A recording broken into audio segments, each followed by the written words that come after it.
സംസ്ഥാനത്ത് കനത്ത മഴ. തിരുവനന്തപുരത്തും കൊച്ചിയിലും വെള്ളക്കെട്ടിൽ വലഞ്ഞ് ജനം. തൃശൂർ അശ്വിനി ആശുപത്രിയിൽ വീണ്ടും വെള്ളം കയറി. ഹരിപ്പാട് 68-കാരനെ വെള്ളക്കെട്ടിൽ മരിച്ച നിലയിൽ കണ്ടെത്തി. അടുത്ത 7 ദിവസം വ്യാപക മഴയെന്ന് മുന്നറിയിപ്പ്. ഡൽഹിയിൽ മലയാളി പോലീസുകാരൻ സൂര്യാഘാതമേറ്റ് മരിച്ചു.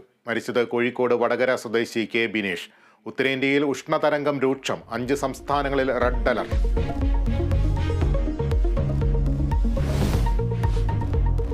മുഖ്യമന്ത്രിയുടെ മകൾ വീണ വിജയന്റെ കമ്പനിക്കെതിരെ വീണ്ടും ഷോൺ ജോർജ്. എക്സാലോജിക്കിന് അബുദാബി കൊമേഴ്സ്യൽ ബാങ്കിൽ അക്കൗണ്ട് ഉണ്ടെന്ന ആരോപണം.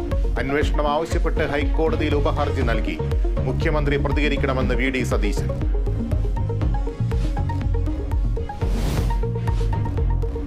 മൂന്നാറിലെ വ്യാജ പട്ടയ കേസുകൾ CBIക്ക് വിട്ടേക്കും. CBIയെ സ്വമേധയാ കക്ഷി ചേർക്കുമെന്ന് ഹൈക്കോടതി. പട്ടയം നൽകിയ രവീന്ദ്രനെതിരെ എന്ത് നടപടി സ്വീകരിച്ചെന്ന് ചോദ്യം. രവീന്ദ്രനെതിരെ ഒരു കേസുമില്ലെന്ന് സർക്കാർ. കയ്യേറ്റക്കാർക്ക് പോലീസ് വഴി നോട്ടീസ് നൽകാൻ നിർദ്ദേശം. ഓടിക്കൊണ്ടിരുന്ന KSRTC ബസ്സിൽ പ്രസവം. സംഭവം തൃശൂർ പേരാമംഗലത്ത്. അമ്മയും കുഞ്ഞും അമല ആശുപത്രിയിൽ സുരക്ഷിതർ.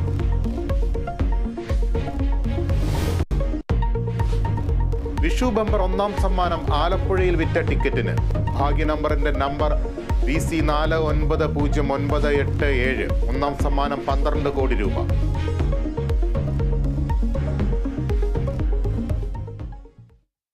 സംസ്ഥാനത്ത് കനത്ത മഴ തുടരുകയാണ്. കുട്ടനാട് വെള്ളപ്പൊക്ക ഭീഷണിയിൽ. മധ്യകേരളത്തിൽ പലയിടത്തും വ്യാപക നാശം. വിവിധയിടങ്ങളിൽ